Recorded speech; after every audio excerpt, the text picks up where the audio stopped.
नई बहू ने बनाई पहली रसोई में दाल चावल। गौरी जल्दी जल्दी चूल्हे पर दाल चावल बना रही होती है।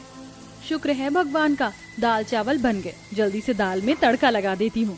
ये कहकर गौरी जीरा, हरा धनिया, प्याज, टमाटर काटकर दाल में तड़का लगाकर बने हुए दाल चावल को बेचने ले जाने के लिए ठेले पर रखने लगती है। तभी उसका छोटा भाई राजू कहता है, दीदी, दाल चावल बन गई क्या?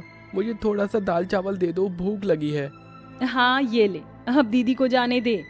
फिर गौरी फुटपाथ पर आकर अपने दाल चावल का ठेला लगा लेती है। तभी सड़क से गुजर रहा सुमित नाम का एक लड़का उसके पास आता है। आओ आओ प्यारे प्यारे ग्राहकों, और खाओ गौरी के हाथों के बने गर्मा गर्म स्वादिष्ट दाल चावल।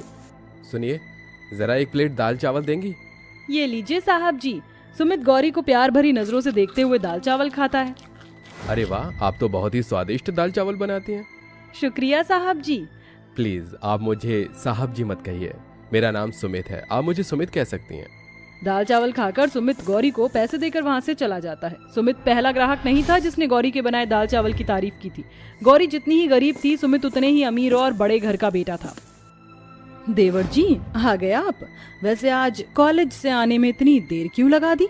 चलिए, डिनर लग गया है, आ जाइए। पल्लवी भाभी, मुझे भूख नहीं। भूख नहीं है? ऐसे कैसे भूख नहीं? अरे रात के 8 बज रहे हैं, डिनर का टाइम हो चला है। बाहर कुछ खाया था तूने? वो माँ, रास्ते में घर आते वक्त मैंने ठेले से खरीद कर दाल चावल खाया था।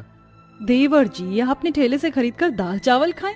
कॉलेज की कैंटीन और रेस्टोरेंट्स पर ताला लगा था क्या? अरे आपको पता भी है ये गरीब ठेले वाले पता नहीं कैसे सस्ते ग्रोसरी के सामान का इस्तेमाल करते हैं और कितनी गंदगी में खाना बनाते हैं। राजरानी की बहू पल्लवी बहुत ही अमीर और पैसे वाले घर से थी, इसलिए वह स्वभाव से बहुत ही घमंडी और अपने आगे गरीबों को कुछ नहीं समझती थी। मगर गरीब गौरी की सादगी पहली नजर में सुमित के दिल में उतर गई। अब सुमित गौरी को देखने के बहाने उसके ठेले पर आकर दाल चावल खाता।